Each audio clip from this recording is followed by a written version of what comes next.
Welcome, folks, to episode 15 of Lessons from the Cockpit podcast. I'm your host, Mark Acera, and for over 60 years, my passion has been aviation. For over 24 years, I was a KC-135 pilot, passing gas in the air, 450 miles an hour, 28,000 feet with a belly full of gas, sometimes on 30 minutes notice. Our show investigates the tactics, techniques, and procedures aviators created and cultivated during extreme and extraordinary military, commercial, and private flying operations. This exploration gives our listeners practical advice on how does the aviation world work and expands critical thinking skills and expertise in the air and on the ground. Many of the stories you're going to hear are being told here for the very first time. On today's show, I've been getting a lot of messages from people asking, hey Mark, what do you think about what's going on in the Ukraine? And I'm going to spend a few minutes talking about that, and I think where it's going to go with possible repercussions in China. But the major portion of the show is going to be about a flyer who truly left a legacy, not only here in the United States, but internationally as well. Because our Rockstar today made milk the new weapon of democracy. So, grab an adult beverage of your choice, sit down, strap in, and let's begin the Lessons from the Cockpit show. Here are my thoughts on what's going on in Ukraine and the second and third order effects it may have on Taiwan. In the military, we know that any event is going to be on CNN within 5 to 10 minutes of it happening. We even plan for it, and we've got a name for it, the CNN effect. In a previous podcast, I talked about Korean Flight 801, and I was watching the screen when I saw that it had crashed, and we immediately began planning for a rescue operation for the survivors of Korean Flight Air 801. While I've been watching all of this going on, and all of the events that are happening in the Ukraine, no different. And it's probably even a shorter time period now, because last night I was watching video from people in the Ukraine and Belarus and Russia from their cell phones that they were putting up on Telegram to show the world, here's what's happening. In 1998, a colonel by the name of John Warden published a book, which was his paper when he was in Air War College, called The Air Campaign, Planning for Combat. The first thing Warden postulates in that book is you have to create an environment where your ground forces can act and react with impunity from air attack. And he says you have to go out and gain air superiority and hopefully later on air supremacy, so that your ground forces can operate without impunity, do the things they need to do, go to the places they need to go without the threat of air attack. American forces have not been attacked from the air since the Korean War in 1951, 1952 timeframe. We always go in and do this. Now, Putin learned all of this from us. Just looking at the two Gulf Wars, he could see that pattern, and his military obviously have learned these lessons. There's numerous reports and articles out there saying that he had 72 target sets for the first night. Took out the Ukrainian Air Force by bombing all of their airfields. There's numerous Ukrainian airplanes that are destroyed on the ramps. Then he went after the Russian equipment that the Ukrainians had as far as air defense is concerned. They operate with Russian radars and Russian missiles. They were part of the USSR, so they have those systems, and those were taken out with precision. I saw one radar van completely blown away by some type of small warhead missile, but it was burning. It was a height-finding radar. The third target set, leadership, and cruise missiles were hitting the Ministry of Defense, taking out the Ukraine leadership, just like when we went after Saddam during Iraqi freedom, right before Iraqi freedom kicked off. Leadership targets are legitimate military targets. They took a page right out of our playbook and went after the things that we have been teaching in our military academies and schools for a very long time. Now, a couple things that I've noticed. I have never seen that many helicopters flying around. There were all kinds of helicopters flying around. The other thing that I hadn't seen, there was a massive airdrop of paratroops somewhere near Kyiv.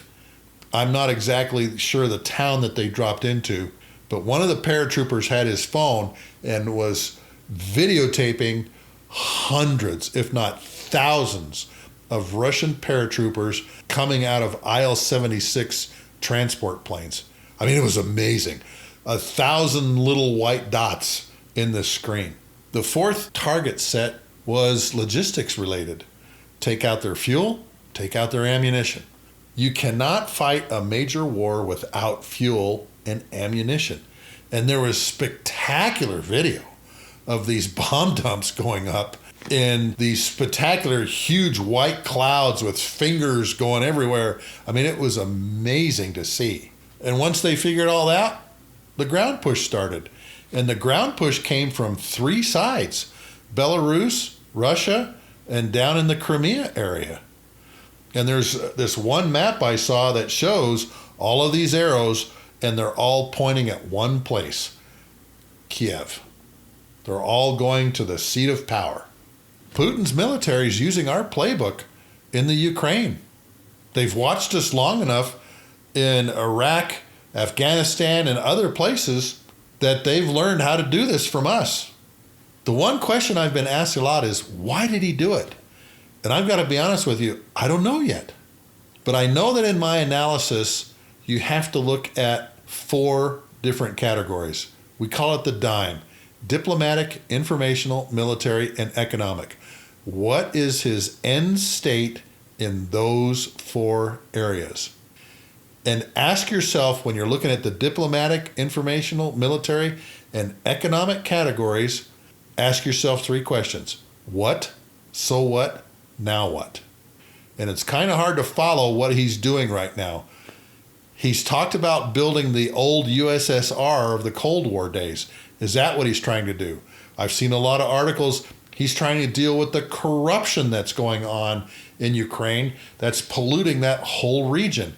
Maybe he's trying to get rid of all that corruption at the same time. I just don't know what his end states are. In the talk that he gave, I don't think he said, here's my diplomatic, informational, military, and economic end states. We'll find out soon enough. Second and third order effects of what's going on. Obviously, we've appeared weak. The Chinese may have and may see an opportunity to go across the Formosa Straits and finally make Taiwan part of China. And that scares me, as it should you. Because right now, I don't think we have the political will to stop China from doing it. I think they know that. I have no doubt we have the military will to do that. And we want to make sure that democracy thrives in the rest of the world. Now, the military, we always say the same thing. We fight to win. But in a Chinese scenario going after Taiwan, that's a tough, tough military nut to crack. There has been increased activity in and around Taiwan, but it hasn't been at the levels where I've been really that concerned about it. We saw the indications and warnings of Putin going to invade into Ukraine, and he did it under the umbrella of exercises. And we've done the same thing. We have deployed airplanes and troops and carrier battle groups under the guise of this is an exercise. If you see a Chinese exercise that includes the deployment of their aircraft carrier and the air wing on that aircraft carrier, if you see the deployment of the 4 Soviet-made destroyers that are called Sovereignty class destroyers, you see a huge increase in air activity around Taiwan, all under some type of exercise, then watch out. The Chinese Air Force has been going into Taiwan airspace for a very long time. They're doing what we call intrusive ISR, intrusive intelligence, surveillance, and reconnaissance. You have a whole bunch of bombers and fighters that fly through the airspace, and you see and collect on what emissions comes out of Taiwan, what radar pops up, who's talking to who, what network is going active, what radars are being activated down the line as the bombers and fighters fly past. And that establishes patterns of life. And this has been going on for a while. And I saw a graph where it shows the same kind of airplanes that we do intrusive ISR. The Chinese are doing the same in the Taiwan Straits. So if you see some exercise where there's carrier deployment, destroyer deployment, and a huge increase in air activity under the umbrella of exercise, that's where you need to be concerned of possibly China going after Taiwan. Watching all this go on TV kind of reminds me when I was a kid in the Cold War. I remember doing defense exercises, civil defense exercises, hiding under my desk when I was in elementary school because of a possible nuclear explosion in Southern California. And all over the world, we would see a Cold War go to a hot war when the Russians or some communist country got frosty with another one. As a young kid, there was actually a practice airfield for the Marine Corps helicopters in my backyard across the street. We had old Marine Corps helicopters flying over our house at like 75 feet. I remember a bunch of teenagers trying to hit one with a rubber ball, and they were just doing practice landings and takeoffs and so forth on this airfield. Then in 1965, some weird things started happening. Like I heard about a place called Vietnam for the first time in Southeast Asia. And all of a sudden we had forces going down there. And of course my father had lived through the Korean War, had just missed being in the military during the Korean War because he was still underage and he was in college. So this whole Cold War idea of what's going on in Ukraine has been going on for a long time. But do you know what the first conflict of the Cold War was in a post-World War II era was? It was the conflict to figure out what to do in Germany, the former adversary, now divided up amongst the conquering forces, the Russians, the United States, the British, and the French. And the capital city of Germany happened to be in the Soviet sector, even though it was also divided up amongst the four nations, Russia, the US, France, and Britain. A couple of days ago, when I was researching all this, I saw an advertisement from a magazine. It was advertising an unlikely weapon. In Douglas's advertisement for the C-54 Skymaster, a cargo plane that had been flying toward the end of the Second World War. And of all things, it said, the tagline was, "Milk, a weapon of democracy." And I was really intrigued by this. And now this advertisement in the 1948-49 time period was showing up in all of the magazines and the newspapers. And in some places, it was a full-page ad saying, "Milk, a weapon of democracy." But it was during this 1948-49 time frame that the Cold War really began getting colder and colder and colder.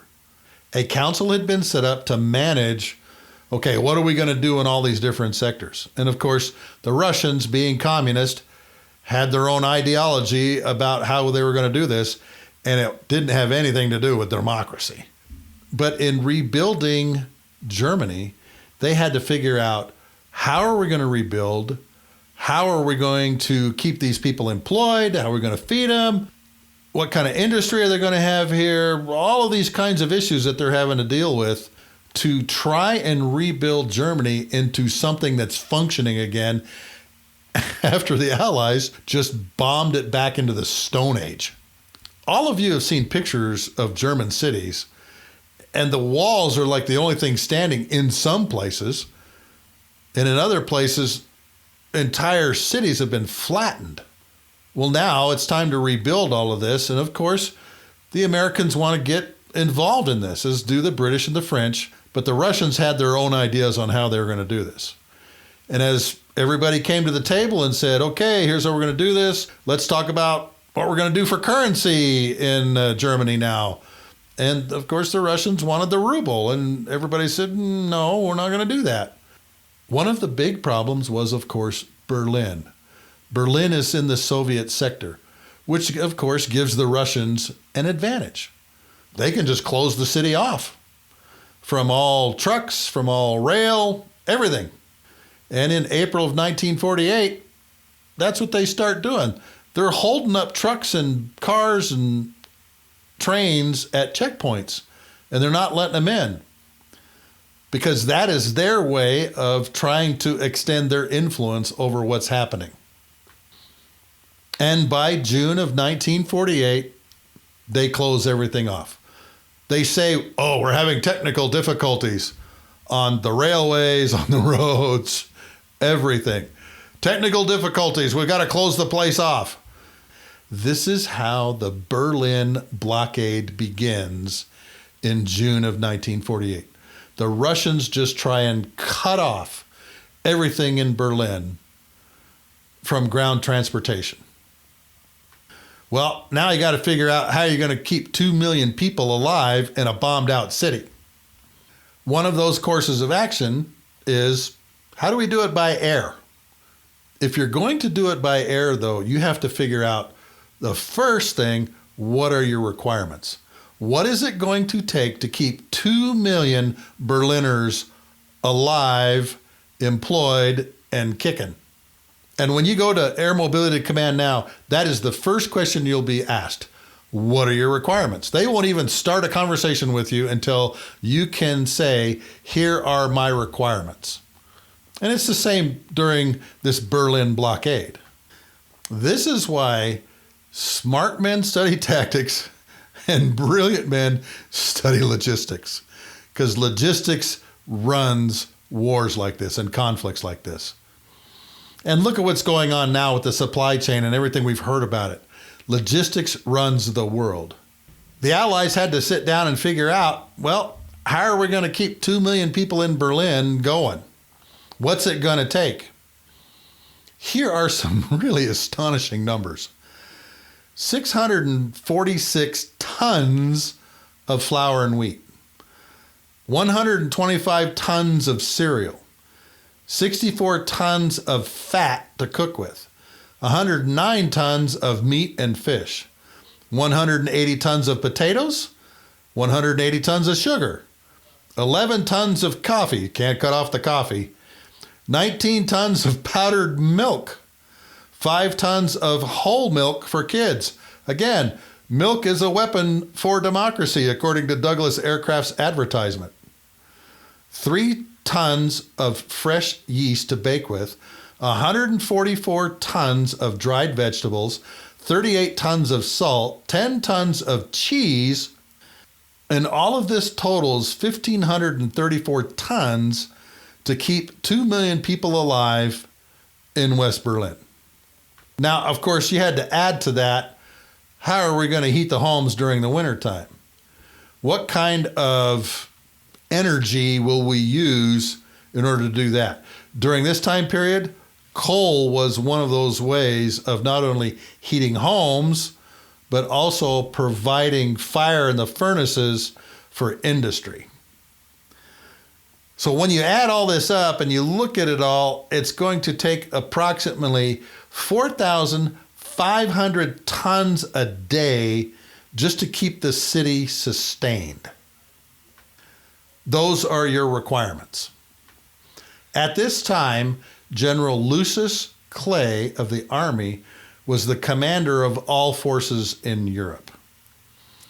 His air commander was none other than Curtis LeMay, legendary pilot in the United States Air Force, particularly during World War II, flying bombers, and then, of course, the father of Strategic Air Command later in his career.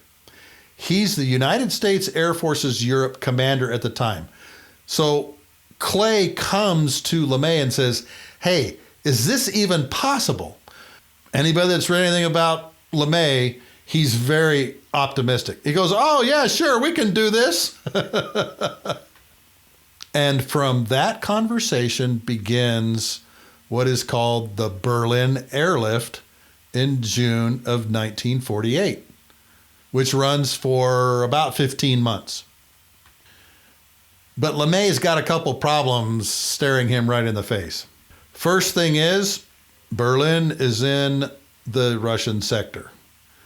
We are going to have to fly through Russian airspace to get there.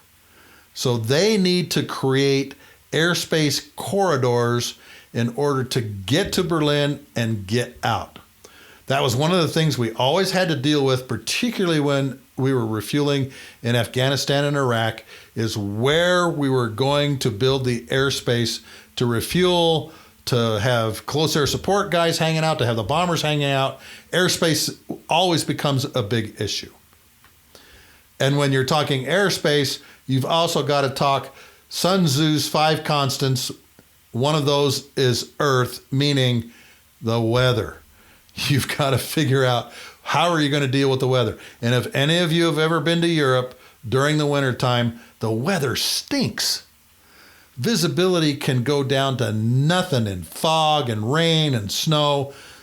So they have to look at how are they going to fly through the weather through these corridors. Only airfields that are there that they can fly to are Tempelhof and Gatow. Gatow is the British base that they fly their operations into. We fly into Tempelhof. Tempelhof is in great disrepair. We just got finished bombing the place. So the runways need a lot of work. The ramps need a lot of work. Because you have to remember, the airplanes weigh quite a lot, and you don't want the airplane sinking into the runway, hitting cracks in the runway and breaking things off the plane like the landing gear. And you've got to have enough room for them to park, unload, and taxi around the airfield. And all of this is in disrepair in 1948.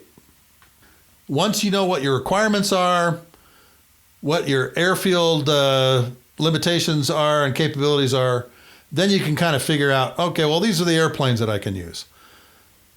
In Europe, we had airplanes that couldn't do very much. All of you have seen the movie Band of Brothers and have seen the C-47s flying over, dropping paratroops out. Well, they obviously carried cargo too. They can only carry 3.5 tons of cargo, though. It's a very, very small amount.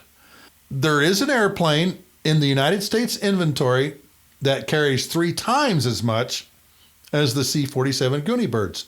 That's the C-54 Skymaster, which is this Douglas airplane I saw this advertisement for. The C-54 is a 4-engine cargo plane, vice the 2 that the C-47 has, is bigger and can carry 10 tons of cargo in its hold. The other thing that's really fascinating about the C-54 is you can actually drive a Jeep into it. That makes loading a lot simpler. If you can throw stuff onto the back of the Jeep, back the Jeep into the cargo area of the C-54 and load it that way, then of course loading goes a lot faster. But these are all the planning factors that face LeMay as he's trying to figure out, how am I going to do this Berlin airlift? Well, one of the first really smart things he did was bring over an expert, and that's General Bill Tunner. General Tunner is the guy that created the airlift called the Hump operation in the China-Burma-India theater, the Pacific theater during World War II. Famous cargo operation that went really, really well. And it was because Tunner was involved in it. He saw how to do all of this and what needed to be done. And of course, LeMay says, hey, we need to bring General Tunner over here and get him working on this, which he does. In crisis situations, normally, things are kind of thrown together in order to just get things started, to get things going. A pickup game is the best way to describe it. And the first couple of weeks of the Berlin Airlift are a pickup game.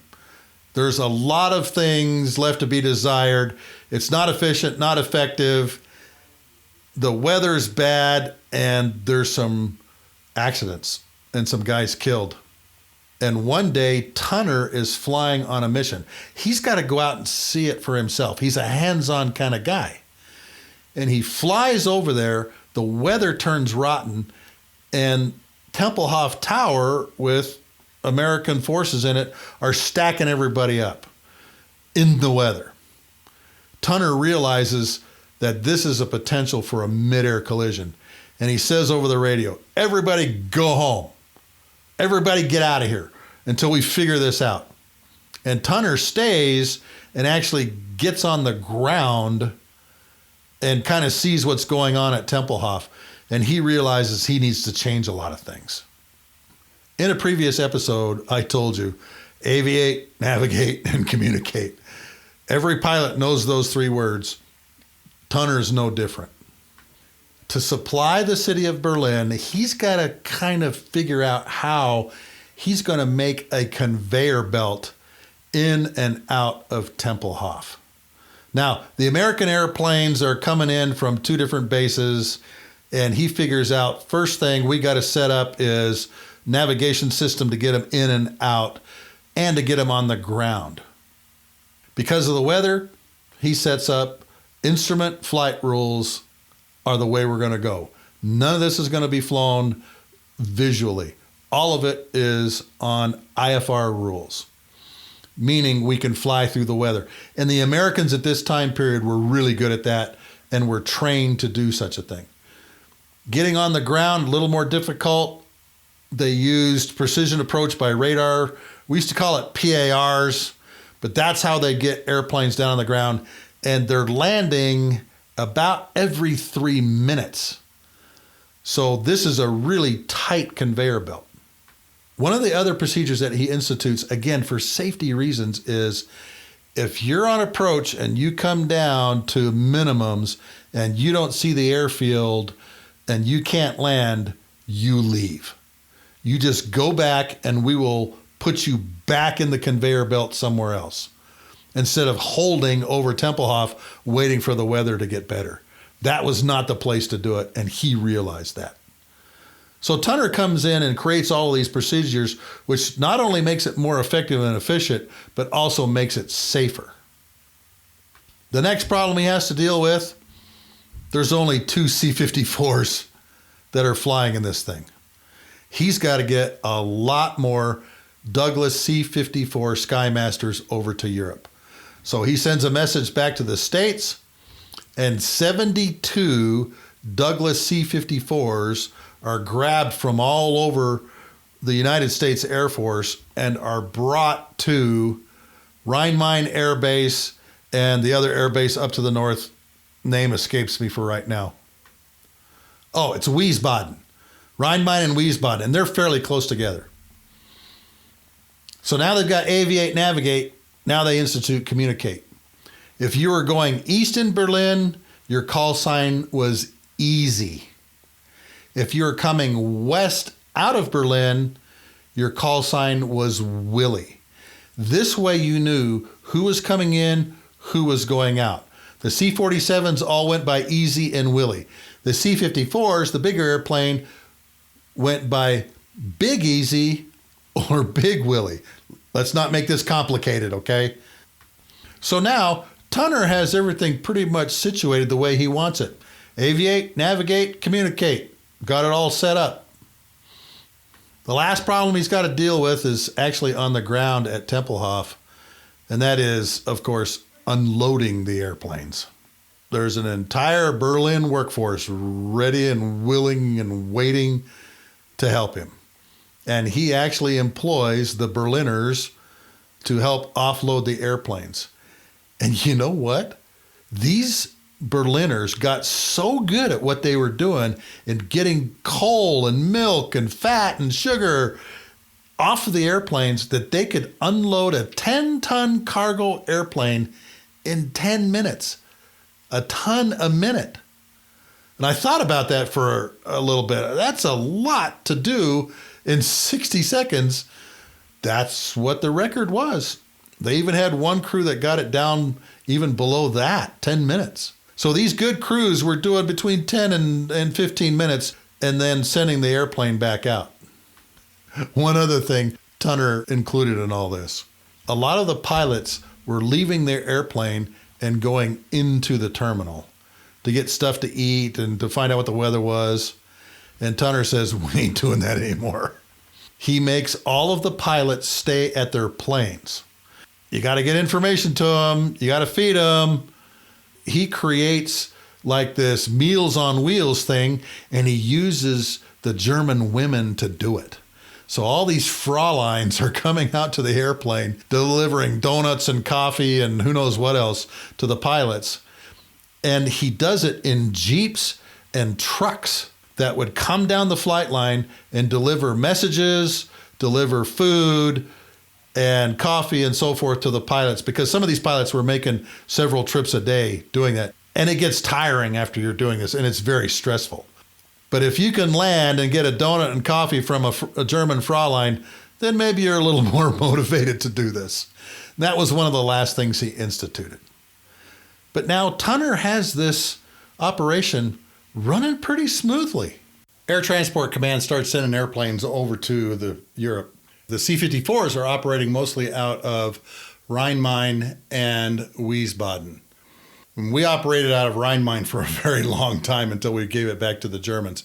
Wonderful base, big, huge ramp, runways that we shared with the international airport, and it was one of the best bases in Germany during World War II. Air Transport Command obviously is very busy, but you know what? So is the new Strategic Air Command. A lot of people don't know that B-29s are put on alert during this same time period because they're expecting things to get heated. They're expecting things to get worse. How are we going to hold the Russians at bay? Everybody knows we've got nuclear weapons, and everybody knows they fall out of B-29s. So B-29s go on alert in the States, and they also are sent over to bases in the United Kingdom at the same time. But Rhein-Main and Wiesbaden became the big hub for all of the C-54 Skymaster operations. And of course, all of the food and fuel that's coming into Rhein-Main and Wiesbaden is put on the C-54s there. They can stockpile it there because there's plenty of room, and it becomes the major lily pad for the Berlin Airlift. Now, there's one pilot that gets sent over there, and it's kind of an interesting story. First of all, this kid's a beet digger. He grew up on farms. I have met a lot of pilots in my career in the Air Force who were farmers. And most of these farmers that I flew with had fathers who had airplanes. And these guys always did really good in pilot training. Many of them had their private license already, knew how to fly, had a lot of experience flying because they were flying around their farms. The best way and easiest way to get around if you've got farms in Idaho and Utah is, of course, by plane. One day while this pilot's out digging beets with his dad, he sees airplanes flying over his farms.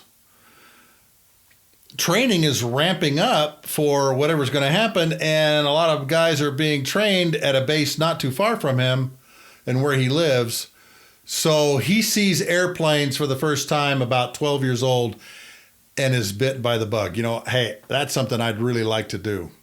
Now, later on in his life, he's going to go to school, but he gets what's called a non-college scholarship from the Reserve Officer Training Corps to get his license. Boy, would I have loved to have that when I was going through ROTC, have the Air Force pay for my license. So he goes and gets his license, and he begins flying with Civil Air Patrol in order to get hours and get experience. December 7th, of course, changes everything, 1941. The Pearl Harbor attack, now we need lots of pilots. And he volunteers to go into pilot training. And he goes with the Royal Air Force. The Royal Air Force pilots that were being brought to the States being trained, and he's a student around all these Brits. At the end of pilot training, he gets an assignment to go into cargo airplanes and ends up going to, I believe it was Savannah, Georgia. And he flies cargo planes throughout Central America, South America, throughout the war, delivering cargo and passengers in South America and Central America. And then the war ends. And now we've got too many pilots. He gets an assignment to Alabama. So he's away from airplanes. When the Berlin blockade begins, he volunteers.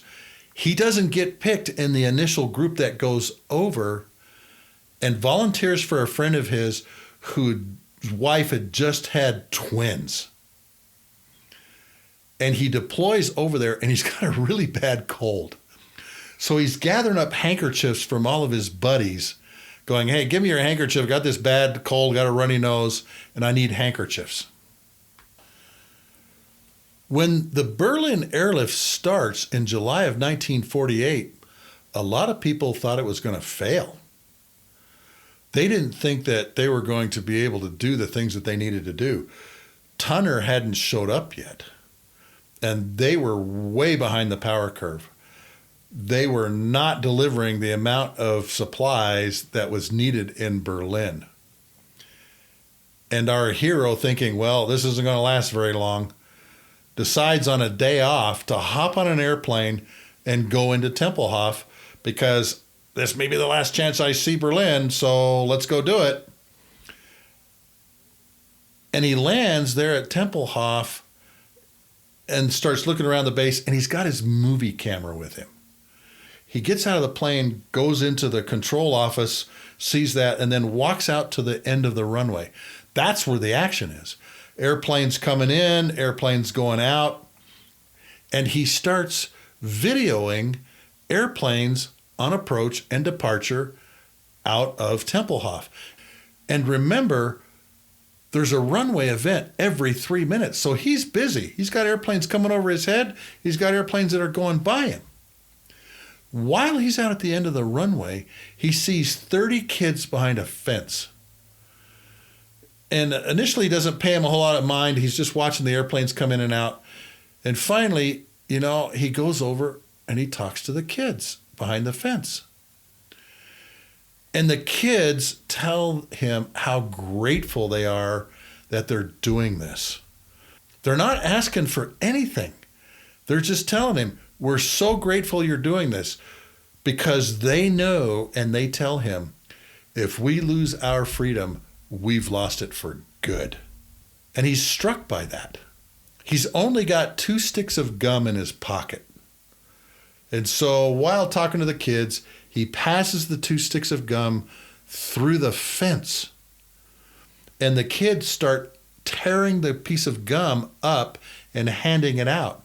The kids that didn't get gum are actually sniffing the wrapper, the peppermint wrapper of the gum, just so they can smell it. During the rest of the conversation, he goes, if you want, kids, I'll bring you candy and stuff. I'll drop it from my airplane. And of course the kids go, well, how are we going to know it's you? And he says, well, I'll tell you what, I'll wiggle my wings on approach, and that way you'll know it's me. And of course, all the kids go, okay, great. Our hero gets back on the airplane and goes back to Rhein-Main Air Base. His aircraft commander is a Captain Pickering, and he's flying with a staff sergeant by the name of Elkins. And through the night, they go to the commissary, get all the candy that they're allowed, and start tying it to parachutes. They've only got 3 of these handkerchiefs that he brought with him to tie it to. And the next day, they're on the schedule. Coming into Tempelhof, he sees that the kids are at the exact same place. Rocks his wings. Kids know he's coming. And Sergeant Elkins starts throwing the parachutes out of the airplane. Now, they're flying amongst all of the buildings, of course, wasted from the war, so they don't have any idea if the kids are getting all of this or not. But over the course of the next couple days, other aircrew are seeing more and more kids showing up at the fence. And so they know, yep, the kids are getting the candy. And over the next 2 weeks, Captain Pickering, his co-pilot, First Lieutenant Gail Halvorsen, and Sergeant Elkins make 2 more drops, successful drops. And this Gail Halvorsen becomes known as the candy bomber of the Berlin Airlift. But Lieutenant Halvorsen still doesn't know how successful they're being and if the kids are getting the candy or not. Once they drop it behind the airplane, they don't know where it lands. On a particular flight in late August, it's very foggy at Tempelhof, and they can't leave. So what do you do when you're grounded? Well, you go to the command post. And he goes to the control office, and he's just kind of waiting there. And while he's in the control office, he notices a stack of letters on the desk.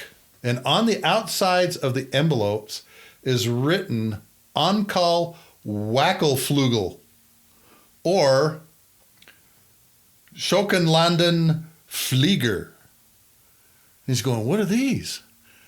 And somebody hands them to him and says, well, who's ever dropping candy to the kids, these are for him. It means Uncle Wiggle Wings and the chocolate bomber. And he realizes the kids are getting the candy. Now these letters are starting to really pile up. But Halvorsen becomes known when on another mission, again late in August, there is a journalist at the end of the runway amongst all of the kids. And he's talking to the kids and he's watching the Berlin Airlift going on and he's writing about it when he gets smacked in the head with a chocolate bar. And he's like going, wait, what's this? And there's chocolate bars all laying around him and the kids are going and scarfing them all up. And this is how the story of Gail Halvorsen, the candy bomber, goes public. This journalist sends out this article on this pilot who's dropping chocolate from airplanes, and the kids are loving it. Well, once it goes public, Halvorsen realizes, I may get court-martialed for this. Because most of the time when you're a hero, you can also be a zero at the same time. We used to always say innocent until proven guilty when we're getting some kind of big award. And Gail's feeling the same way.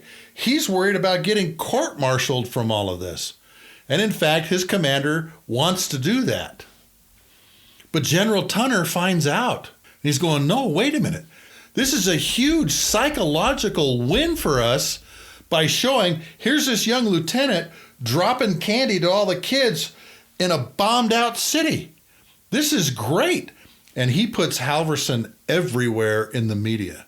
And there's pictures of him tying up lollipops and candy bars. People are sending him stuff from all over the States. And because of this publicity, it energizes people back in the States. Westover Air Force Base is in Chicopee, Massachusetts. The whole base hears about it because the airplanes are flying through Westover on their way over to Europe, and they're loading the back of the airplanes with parachutes and candy at the end of them. Moms, school children, everybody's getting involved. And of course, the entire chocolate and candy industry gets involved in this too. Hershey starts sending candy bars over because, hey, this is how we fight the communists, man. Chocolate, milk, the new weapons of democracy. And now we're moving into the wintertime. It's cold, it's foggy, the weather stinks. Flights actually drop off during the wintertime. They don't have the ability to get into some of these runways like we do now, where we've got GPS that literally takes you to the numbers of the airfield. They're having to do this with old, antiquated instruments flying. So all of these drops continue into the Christmas time. And Gail Halvorsen is flying on Christmas Eve. And being the compassionate soul that he is, he wants to make sure that these kids have a good Christmas.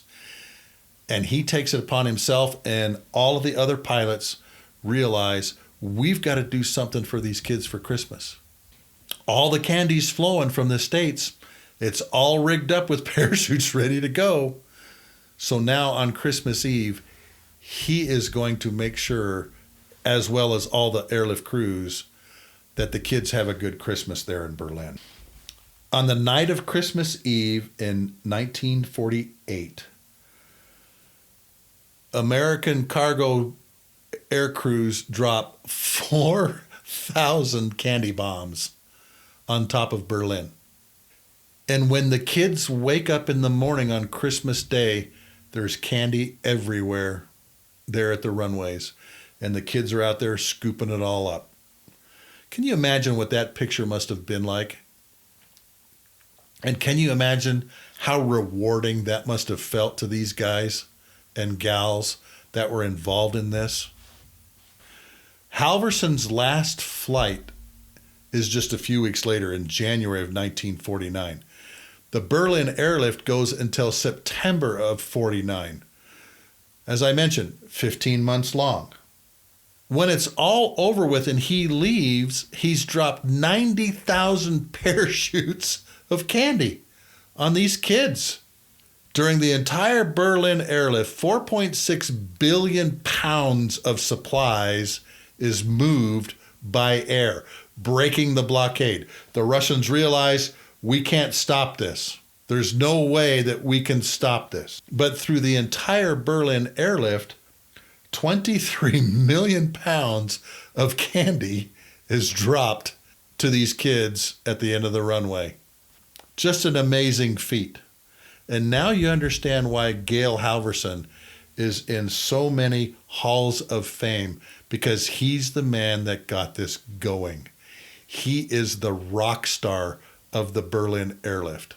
And last week, I attended his funeral.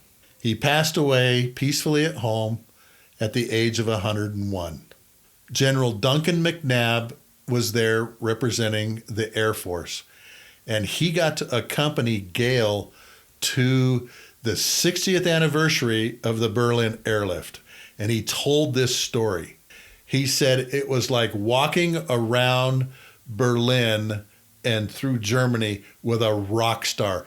Everybody came up to him, and he told this one funny little story about how Angela Merkel made a beeline for Gail while he was walking around. She was going by all kinds of people because she wanted to see this famous man who had compassion on the German people that were once our former enemy and now were our friends and needed our help. At the funeral, there was an ambassador from Germany and the Brigadier General Air Attaché, I believe they're down in Los Angeles, was there at the funeral to say goodbye to this incredible man, because Gail Halvorsen knew that compassion wins over the hearts and minds of people. Here's another interesting story that was told during his funeral. At that 60th anniversary of the Berlin Airlift, a gentleman came up to Gail and was very emotional. And he told him, "I was one of those kids that you dropped candy to. Let me tell you my story." And he was an orphan. He walked to the ends of the runways because he wanted to get some of that candy, because he felt as a young kid there was no hope for us. He was able to scarf up one of these parachutes with one of the candy bars at the end of it, and he took it home and he didn't eat it. He put it under his pillow at night. He would take it out and look at it, because he said, as long as I had that candy bar, I had hope. Hope that this was not going to be my life. And he was so appreciative to Gail Halvorsen for doing what he did. It gave all of these Berliners hope that we would do an operation like this, particularly for someone who had been our enemy. And remember, a lot of these pilots had been flying bombers. And Gail asked one of these bomber pilots, "What do you think about this?" Because this bomber pilot had been flying missions over places like Berlin, dropping bombs on these people. And he says to him, "It's much better to feed them than to kill them." I used to see Colonel Halvorsen quite a bit. He would often come over to our Air Force ROTC detachment and speak to us. Great man, always anxious to talk about his career and what it was like flying in the Air Force and what it meant to be an American living in America and being able to fly airplanes. In January of 2013, someone asked Colonel Halvorsen, "Hey, what are your lessons learned?" And he wrote something he called Lessons Learned from the Best Teachers. And I want to share a few of those with you here real quick. First and foremost, the desire for freedom is inborn in every human soul, no matter on which side of the border he or she is born. "I'll do it myself" comes in every language from the lips of most children when they are 2 or 3 years old. Free agency is already at work, but not all are free to choose. Whenever he spoke, he always spoke of the Berlin kids, saying, "Yeah, we can live without the food and the candy, but we cannot live without our freedom. And you are bringing us hope for freedom." And of course, because of those kids, he'd say, "Children hold the future of the world in their hands." His third one, keep your word. Integrity begets hope, faith, and peace of mind for you and others. One of those Berlin kids that he met later in his life told him, "You know, it wasn't about the chocolate bar, but without hope, the soul dies." That kid's hope and faith were based on the belief that the British, French, and Americans would stand by him and that someone in America cared about him. And that gave him hope. And this is one I think is really important, even in my life, where he says, "Little decisions put your footsteps on the path that will lead you to your final destination, good or bad." And we can see from his experience, history turns on small hinges. And so do our lives. Some of these small decisions that we make in our lives actually have big consequences later on.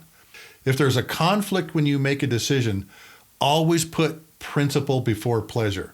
The Berlin kids did. Freedom, sometimes in the dim future, was more important than the pleasure of eating the candy. Here's Colonel Halvorsen's last lesson learned that I want to share with you. As you travel the road of life, look in the rearview mirror to learn, but do not look too long for the what ifs, what might have been, or how great or bad you were, or how bad someone else was.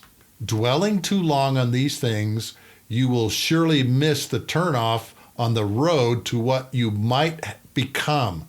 Look forward through the windshield for the good in the world and how you can make it better. Now, all of these lessons learned, there's quite a few more that I didn't include in here, can be found on his website, and it's Wiggly Wings. Imagine that. Hope you've enjoyed this show and the story about Colonel Gail Halvorsen, the famous Berlin Airlift candy bomber. This show was sponsored by Tanker Pilot Lessons from the Cockpit, which is available in all 4 formats on Amazon. In the show notes below, I have linked to Gail Halvorsen's website, also to the airplane I drew, which is available at wallpilot.com, the C-54 Skymaster that was flying during the Berlin Airlift. Please share this and other episodes of my show with your friends and family, and they all can be found on my website, markhassera.com. We look forward to talking to you next week, folks. Have a great week.